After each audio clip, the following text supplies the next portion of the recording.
नमस्कार। मैं देवदत्त मिश्रा। ये गुरु के गोचर के बारे में हमने 8 राशियों का देखा पहले।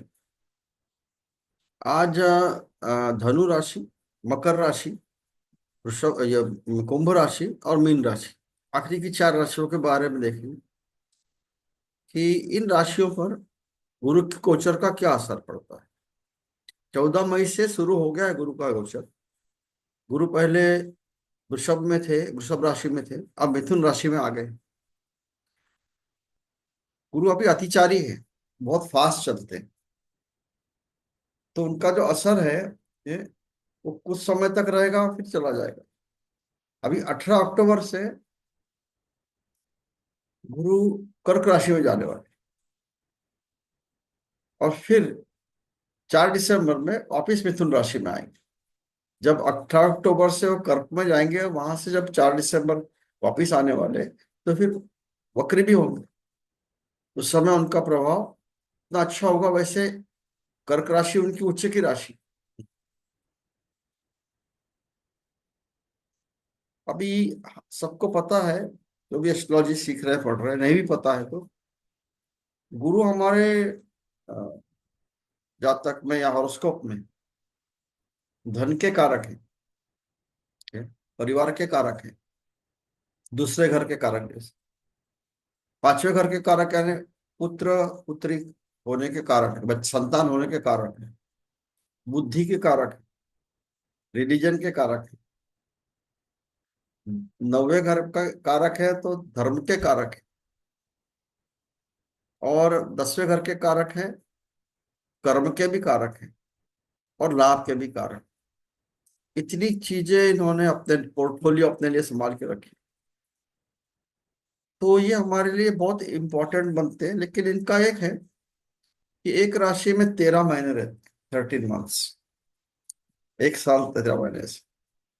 अब एक कोई ग्रह, जैसे दो ही ग्रह है जिसको मंदगामी ग्रह कहा कहते हैं।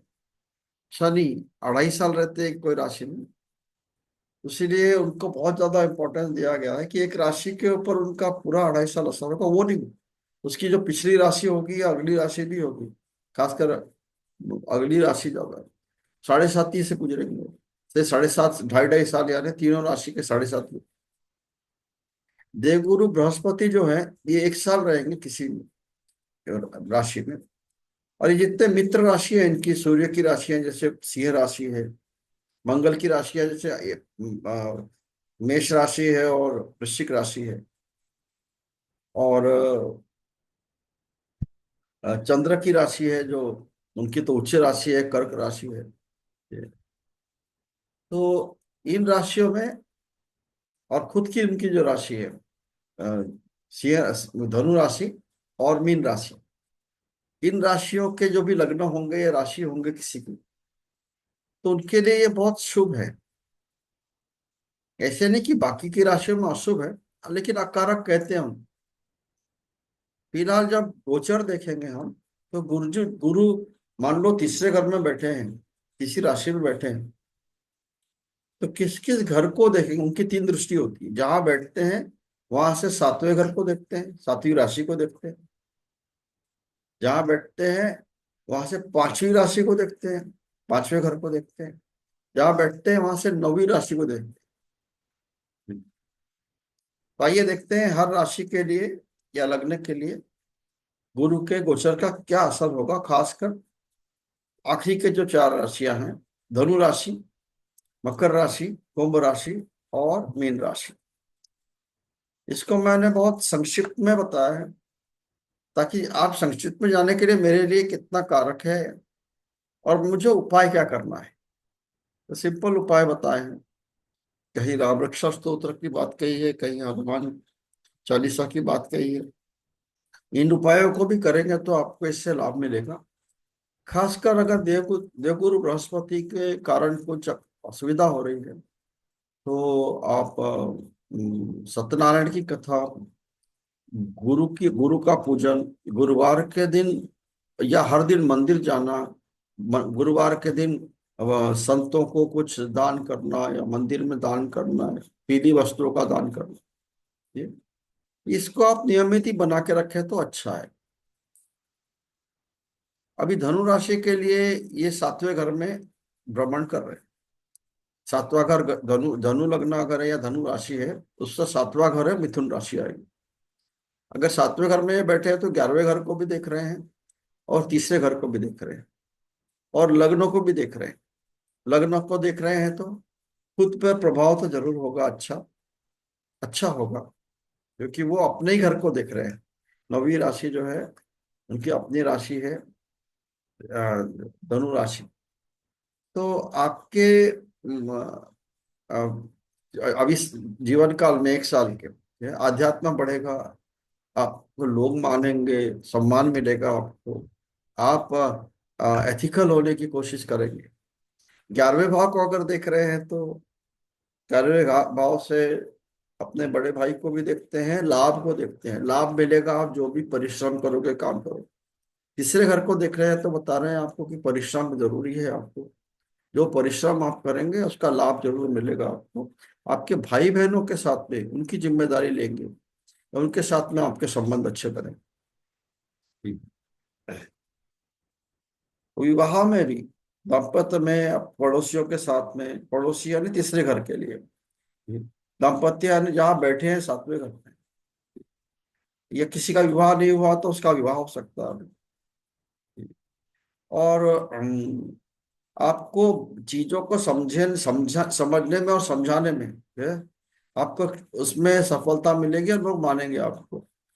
प्रैक्टिकलिटी में बढ़ेंगे आप, व्यवहारिकता में, फॉर्मेलिटीज में, प्रैक्टिकल होने में आपको लाभ मिलेगा। पराक्रम भाव में है, एकादश भाव की वृद्धि होगी, यानी लाभ की वृद्धि होगी।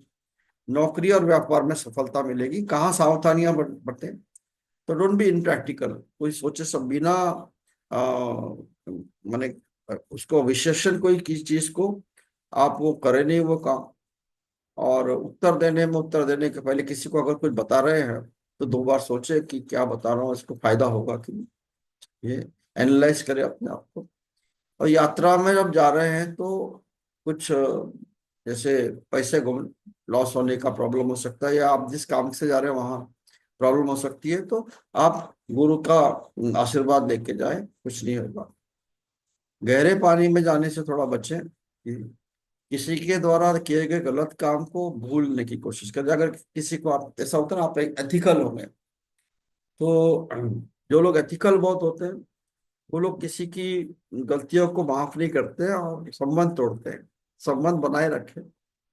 राम सुरक्षा स्त्रोत का पाठ करें, आपके लिए बहुत अच्छा है। ये छोटा सा स्तोत्र है लेकिन बहुत प्रभावी है, वन ऑफ द बेस्ट। अगर आपके जीवन में परेशानियां चल रही हैं या बिजनेस में कोई लॉसेस चल रहे, प्रॉब्लम हो रही, तो रोज 11 बार पढ़े इसको, कम से कम 9 दिन के लिए, देखिए कैसा फायदा होगा। नियमित दिनचर्या का पालन करें। जो भी डिसिप्लिन हमें दिन में करना चाहिए, सही समय में खाना, सही समय में कोई काम करना जाना। right? कोई अगर प्रतियोगी जैसे कॉम्पिटिटिव एग्जाम में बैठे या कॉम्पिटिटिव कोई काम कर रहे हैं, या तो उसकी उसको लर्निंग करें, अच्छे से पढ़े उसके बारे में। और इस समय अपॉर्चुनिटीज हैं आपके लिए, नए भी व्यापार शुरू करने के लिए, नया अपॉर्चुनिटीज लेकर आने के लिए। Take benefit of that.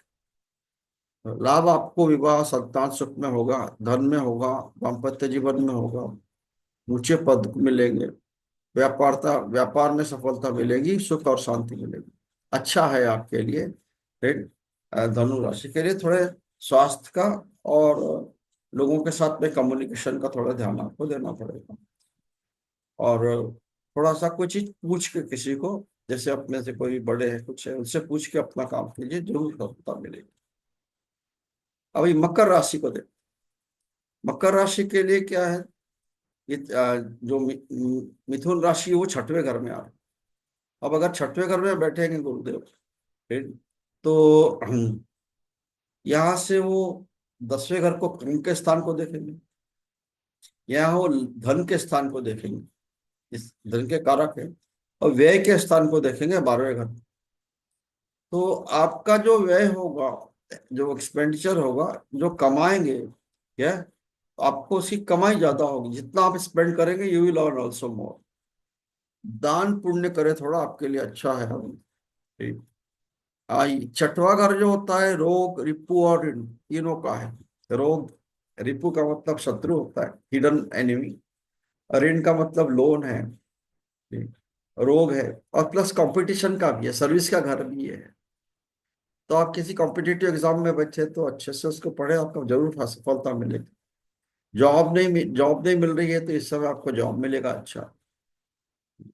उसके बाद में अगर आपने कहीं से लोन लिया है तो रिपे करने के लिए आपको अपॉर्चुनिटी मिलेगी। आपके इधर एनिमीज आपके लिए कुछ नहीं कर सकेंगे, जेलसी होगी ज्यादा ज्यादा।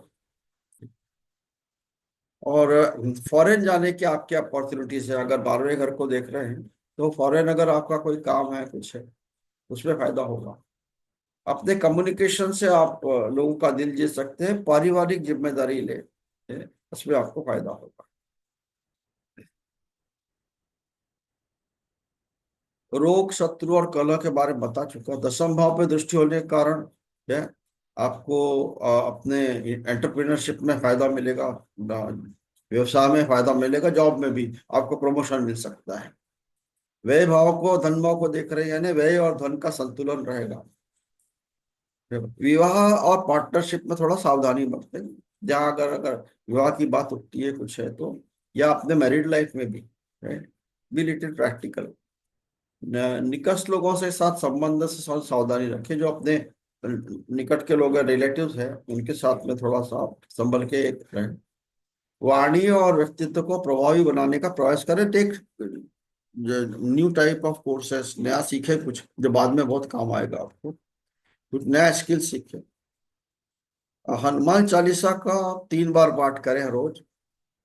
और 2 बार, 2 दिन 2 बार किए तो बहुत अच्छा, सवेरे और शाम, 3 3 बार किया सोने के पहले या बिफोर रेस्टिंग। आप जरूर इसको 3 3 बार पाठ करें। राम रक्षा स्तोत्र का पाठ करें।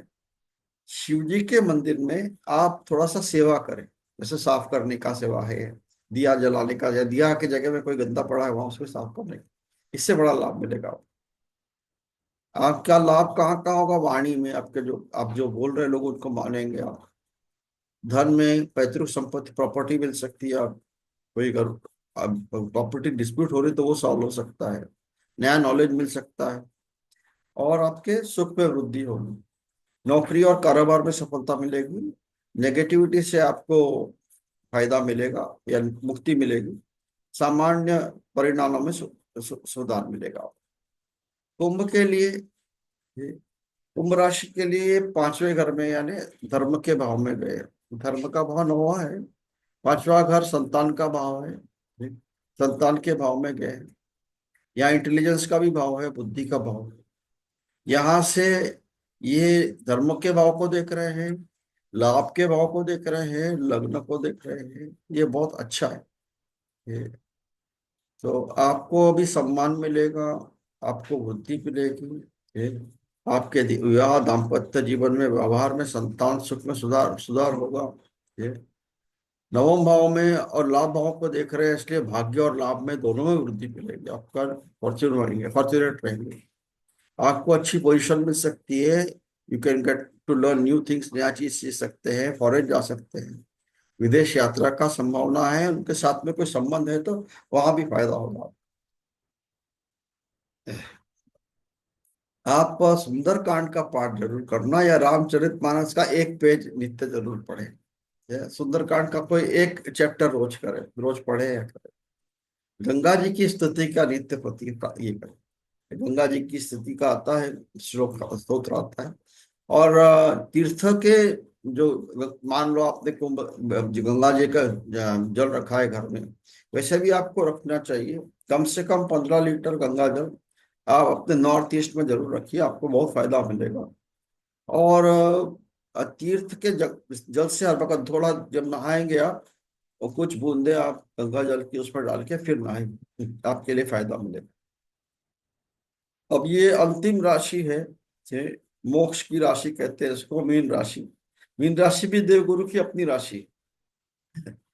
और ये डुअल साइन है, जलीय राशि है, इमोशन की राशि है। ये राशि है जहाँ आपको स्पिरिचुअलिटी के तरफ रुझान रहेगा आपका। ये ऐसी राशि है जहां आपको दान पुण्य उसके उसका रुझान रहेगा।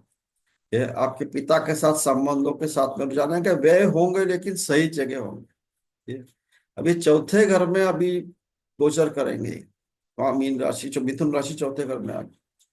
चौथे घर में वहां से वो व्यय व्यय के स्थान को देख रहे हैं, 12वें स्थान को।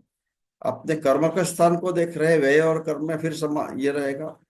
और 8वें घर को यानी अपने पैतृक प्रॉपर्टी या ससुराल पक्ष के घर को देखेंगे। या लॉसेस का भी घर कहते हैं इसको, सडन गेन का भी घर कहते हैं, आयु का घर भी कहते हैं।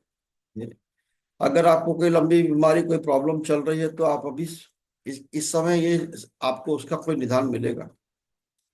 चौथे घर में गोचर से, राइट, घर में कलह और मन की अशांति हो सकती है। नवम भाव में, सप्तम भाव में, अष्टम भाव में, दसम भाव में इतनी दृष्टि होने के कारण भाग्य विवाह व्यवस्था व्यवस्था में प्रॉब्लम हो सकता है। लेकिन आपको लाभ भी होगा क्योंकि देवगुरु यहाँ अच्छा रिजल्ट देंगे। फिर थोड़ा नियंत्रण आप व्यय में रखें, लेकिन आप डोनेशन दें तो उसमें फायदा है आपको। फिर मन को थोड़ा शांत रखें, मेडिटेशन वगैरह करें, आपके लिए अच्छा है। फिर अपने स्वास्थ्य का ध्यान रखें, कब्ज जनित बीमारियों से थोड़ा बचें। फिर घर में ब्राह्मण भोजन कराए, जरूर अच्छा होगा आपके लिए। देवी सूक्त का पाठ, देवी की पूजा, देवी की आराधना करें, देवी कवच, वो बहुत अच्छा है। गंगा जल को रोज सवेरे थोड़ा सेवन करें। गंगा गंगा जल है तो आप जब भी आप अपना कोई पूजा करते कुछ करते हैं तो गंगा जल से आप केशवाय नमः शिवाय, नारायण नमः शिवाय, माधवाय नमः शिवाय, गोविंदाय नमः, इसको जाप ये करके आप उसका आचमन कर सकते हैं। दान पुण्य करें, पूजा पाठ करें, गाय की सेवा करें, ये आपके लिए बहुत अच्छा रहेगा अभी। हनुमान चालीसा, सुंदरकांड, रामचरितमानस, गीत गोविंद, जो भी धार्मिक स्तोत्र हैं आप उनको पढ़ सकते हैं, नित्य प्रति पाठन कर सकते हैं। Right, be in religious mood ऐसा बोलेंगे तो चलेगा आपके लिए। राइट, आपको एंटरप्रेन्योरशिप में, बिजनेस में लाभ जरूर होगा। जॉब में प्रमोशन जरूर मिलेगा। अच्छे लोगों से मिलेंगे आप। राजनीति में, पॉलिटिक्स में है तो वहां फायदा हो सकता है। आपको ऋण से मुक्ति मिलेगी और व्यय में संतुलन रहेगा। मन को भी शांत शांति मिलेगी और स्वस्थ भी जीवन रहेगा। ठीक है? थोड़ा सा आप अपना थोड़ा स्वास्थ्य को देखिए, अपने खर्चों को अच्छी जगह कीजिए, दान कीजिए, आपको फायदा होगा। हमने देवगुरु बृहस्पति के आखिरी के 4 राशियों के बारे में बात की, 12 राशियों के बारे में हमने बात की। अभी अगर ये राशियां हैं आपकी, जो भी हमने बात की, या लग्न भी है तो वहां भी अप्लाई होता है। और मुझे प्रश्न आते हैं कभी कभी कि हमारी अ, अमुक राशि है लेकिन लग्न दूसरा है, तो लग्न के हिसाब से क्या होगा। तो किसी भी चार्ट में किसी भी व्यक्ति के, अगर आप खुद विश्लेषण करवाएं किसी अच्छे एस्ट्रोलॉजर से, कोई कंसल्टेशन है तो मुझे बात करें। 8895428755 पे मुझे फोन करें। तो किसी भी चार्ट को क्या जब देखते हैं, अगर आप थोड़ा बहुत एस्ट्रोलॉजी जानते हैं, अच्छा एस्ट्रोलॉजी सीखे हैं, तो आप देखिए कि लग्न स्ट्रांग है या चंद्र स्ट्रांग है एक व्यक्ति का, उसके स्वभाव से मालूम पड़ जाएगा आप। तो जो अगर लग्न स्ट्रांग रहेगा तो लग्न के हिसाब से उसका आप निवारण कर सकते हैं। अगर राशि स्ट्रांग है तो राशि के हिसाब से निवारण कर सकते हैं। फिलहाल जो भी गोचर के बारे में जब बताते हैं ना, तो गोचर के बारे में एक निर्धारित समय 30 डिग्री में एक कोई प्लैनेट रहता है, कोई ग्रह रहते हैं। उस 30 डिग्री में भी एक ये रहते हैं, कक्षा रहती है। 8 प्रकार की कक्षाएं रहती है, अलग अलग प्लैनेट का उनका जैसे एक साल में अगर ये है तो उसको 8 भाव में, भाग में अगर बांटेंगे आप कुछ अलग अलग प्लैनेट के प्रभाव आप पे भी पड़ेंगे। फिर इसका आपका नक्षत्र का भी फर्क पड़ेगा। अगर अभी वृषभ राशि से मिथुन राशि में प्रवेश किए हैं तो मृगशा नक्षत्र में प्रवेश किया है इन्होंने, मंगल के नक्षत्र में, उसका भी असर पड़ेगा। हमने अभी मोटे तौर पे एक साधारण की एक गुरु का गोचर, इसके पहले शनि के गोचर के बारे में बात की थी। तो गुरु के गोचर से हमारे राशि के हिसाब से क्या हमको फर्क पड़ेगा, इसको देखें। अगर कोई प्रश्न हो तो हमसे जरूर पूछें। और आपको कैसा लगा ये वीडियो, उसके बारे में अपना मत जरूर दें। इसको लाइक करें, सब्सक्राइब करें और शेयर करें। नमस्कार।